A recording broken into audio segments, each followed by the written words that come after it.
М, мгм. Итак, 3 глава с 1 по 6 стихи. Երրորդ գլուխ, առաջինից 6-րդ խոսքերը։ Величие Христа над Моисеем. Քրիստոսի մեծությունը, գերազանցությունը Մովսեսից։ И мы видим 4 таких важных утверждения. Մենք 4 կարևոր հաստատում ենք տեսնում։ Чем Христос выше? Он посланник. Ինչով է Քրիստոսը վեր, ինչով է բարձր։ Նա ը, ուղարկված падգամաբեր է, А, Сейчас, секунду.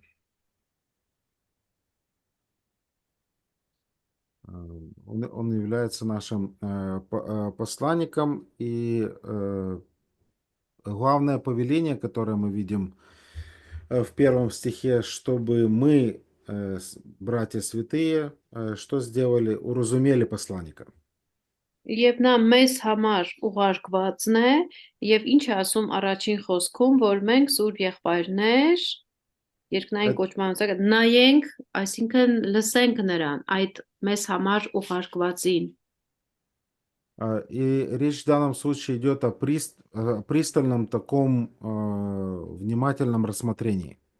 Այստեղ խոսքը, երբ որ ասում են նայեք, վերաբերում է մեծ ուշադրությամբ այս զննողական հայացքով նայելուն։ Поэтому он увещевает и говорит, рассмотрите Иисуса, апостола и первосвященника нашего исповедания. Նա ասում է նայեցեք մեր առաքյալին ու քահանայապետին Քրիստոս Հիսուսին։ Что означает посланник? Ինչ է նշանակում ինչ որ мեկը որ ուղարկված է։ В армянском здесь у нас апостол, да? В Да, нашем да, переводе. апостол и означает Այդ посланник, да. հիմա այդ ուղարկված ասվածը ինչ է նշանակում։ Тот, который послан с полной властью от того, кто дал ему это поручение. Մեկը, որ ուղարկված է իրեն առաջադրանք տված մեկի լիարժեք հովանավորությամբ նրանից տրված իշխանությամբ այդ ձևով է ուղարկված։ Поэтому Иисус пришел прямо с небес с полной властью Бога Отца. Ուստի Հիսուսը երկնքից եկավ Հայր Աստծո լիարժեք իշխանությունով։ Другого лучшего и высшего посланника нельзя найти. Հնարավոր չէ գտնել մեկ ուրիշ ավելի վեր, ավելի բարձր դիրքի ուղարկվածին։ Второе, что мы видим, Երկրորդ он, բանը, որ մենք տեսնում ենք, он достоин чести, потому что он может ходатайствовать за осужденных людей. նա արժանի է պատվի, որովհետև նա կարող է բարեխոսություն անել դատապարտված մարդկանց համար։ Первосвященник — это тот, кто является посредником. Քահանայապետը մեկն է, որը ինքը միջնորդ է։ И мы видим, что из закона Ветхого Завета первосвященник занимал должность, позволяющую ему ходатайствовать от имени всего народа. Եվ մենք գիտենք, որ հին կտակարանի օրենքի համաձայն քահանայապետը մի դիրք ուներ, որ ինքը ամբողջ ժողովրդի մեղքերի համար բարեխոսություն էր անում։ И мы видим, что в Ветхом Завете Аарон, он был назначен Богом первосвященником. Եվ մենք գիտենք, տեսնում ենք, որ հին կտակարանում Ահարոնն էր նշանակված Աստծո կողմից որպես քահանայապետ, Но есть большая разница между этими священниками. բայց մեծ տարբերություն կա այդ քահանաների միջև։ И дальше автор послания к евреям будет больше говорить об этом. Հետագայում Եբրայեցիցի հեղինակը այդ մասին ավելի է խոսելու։ Все священники, которые были, они были несовершенны. Բոլոր քահանաները, որ եղել էին, նրանք կատարյալ չէին եղել։ Поэтому Христос является уникальным в этом плане. Ուստի Քրիստոսը յուրատեսակ է այս առումով։ Он единственный посредник, и он вечно будет ходатайствовать.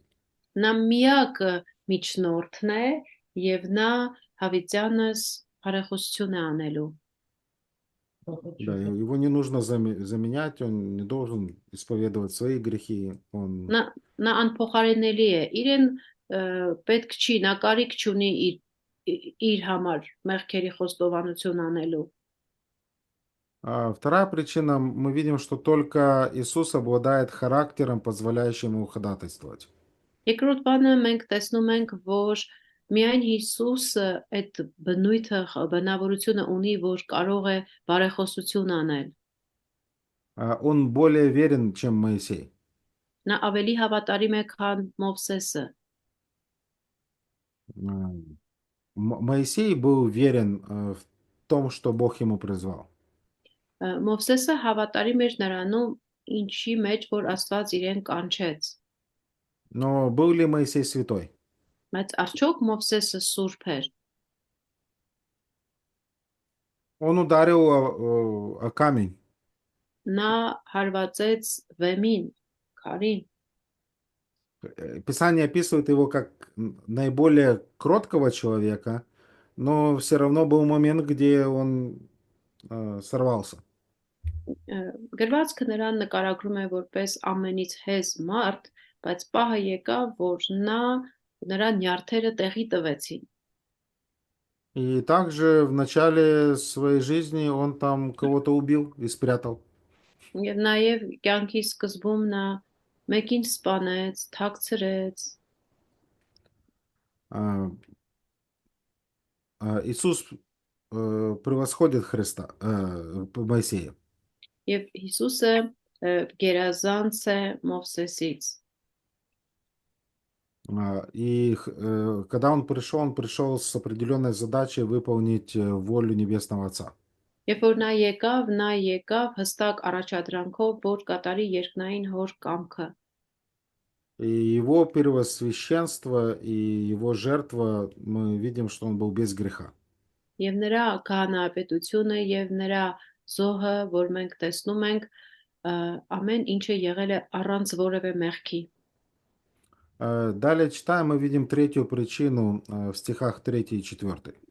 Եվ երրորդ, չորրորդ խոսքերում մենք նորից հետո կարդում ենք, տեսնում ենք երրորդ պատճառը։ Он достоин получить больше славы и чести, чем Моисей в силу своей природы Творца всего. Որովհետև նա առավել փառքի արժանի եղավ, քան Մովսեսը։ Мы видим, что Моисей, он был, Ինչպես որ տնից ավելի մեծ պատիվ ունի այն կառուցողը։ скажем, условно нанятым менеджером в Մենք доме. կարող ենք այսպես պայմանական ձևով ասել, որ Մովսեսը կարծես այդ տան մեջ վարձվել էր որպես կառավարիչ լինելու։ А Христос не менеджер, он сын. Իսկ Քրիստոսը այդ կառավարիչը չի, նա որդի է։ Он творец, кто все это устроил. Ինքը արարիչն է, որ այդ ամեն ինչը ստեղծել է։ Поэтому, да, Моисей заботился о Божьем народе. Ուստի այո, Մովսեսը հոգաց Աստծո ժողովրդի համար։ И в Ветхом Завете на тот момент Божий народ являлся вот этим домом. Եվ 5 կտակարանում այդ ժամանակ այդ պահին Իսրայել ժողովուրդը հենց հանդիսանում էր այդ տունը։ Числа 12:7. Раб мой Моисей верен во всем доме моем. Թվոց 12:7-ում իմ ծառա Մովսեսը իմ ամբողջ տան մեջ հավատարիմ եղավ։ Слово «слуга» очень интересное, которое здесь используется. Այստեղ օգտագործված այդ ծառա բառը շատ հետաքրքիր բառ է, поскольку речь идет о значении слова «лечить» или «служить». Значение слова как? Слуга. Ага. От этого слова происходит глагол «лечить» или «служить». Даже лечить, да? Да, терапон. Понятно. Հենց ծառա, հա, Терапия, փաստորեն, терапия есть это слово, հենց да. ծառա բառից ծառան թե սպասավորություն անողն էր, թե նաև այդ բառից է նաև ծագում թերապիա, բժշկություն բերող բառը։ Это какой глагол?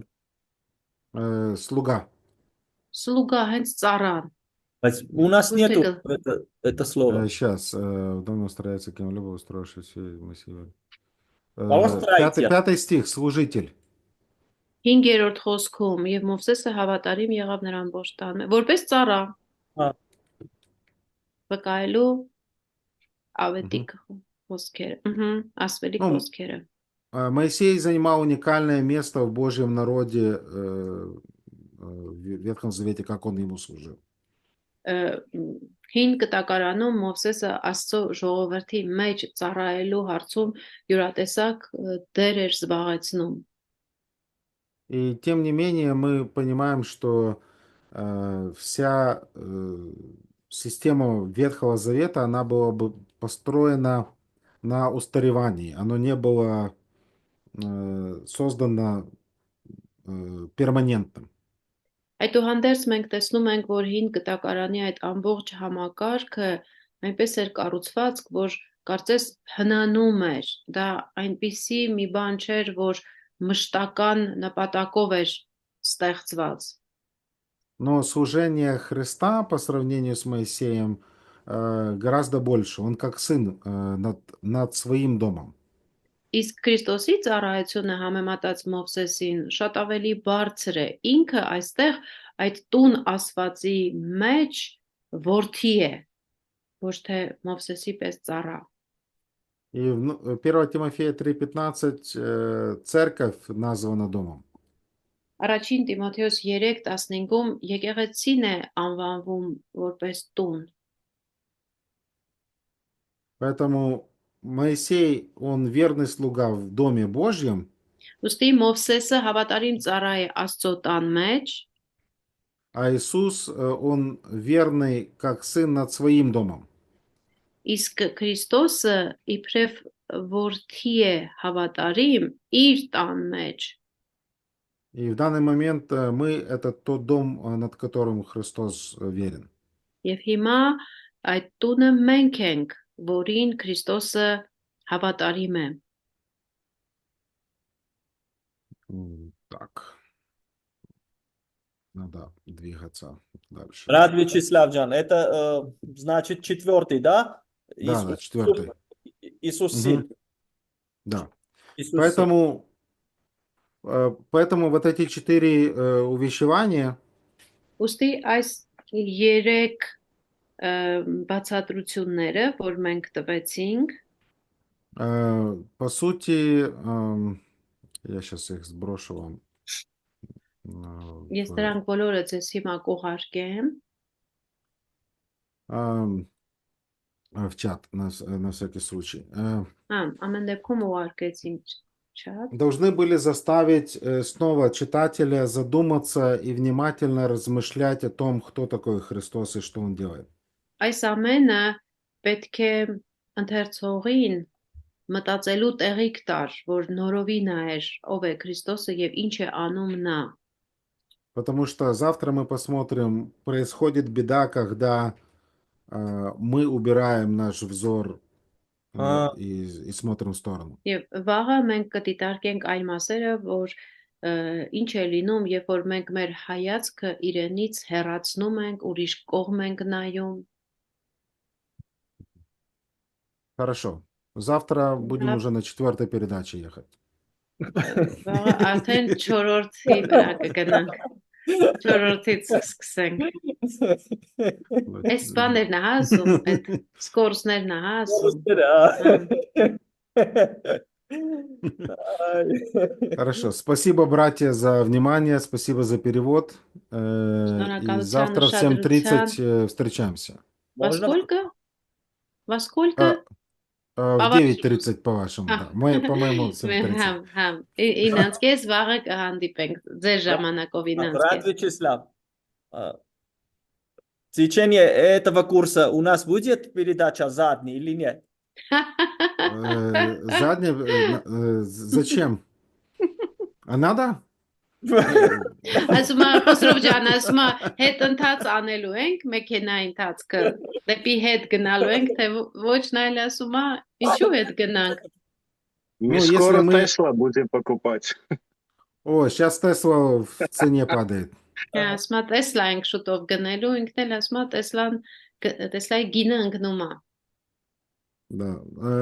Миллиардер говорит и теряет миллионы.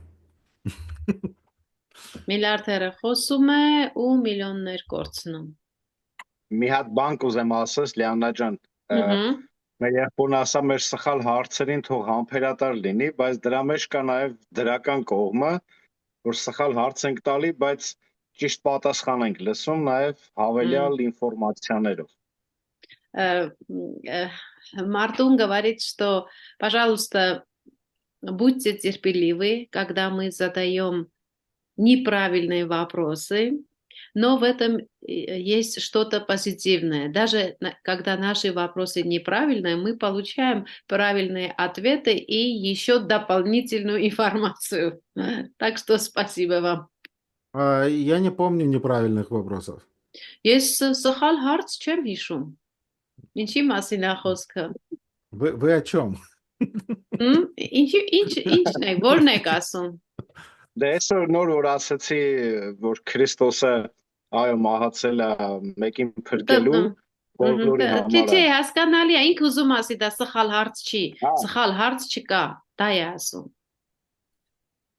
Я слышал утверждение, что неправильные вопросы – это те, которые не задали. Ես այսպեսի բան կասեմ, սխալ հարցերը դրանք այն հարցերն են, որոնք դուք չտվեցիք։ Так что все нормально. Вот. Ամեն ինչ լավ է։ Хорошо. Тогда с миром Божьим не смею вас задерживать и до завтра, да? Աստծո խաղությամբ ձեզ այլևս չեմ պահի, մինչ վաղը։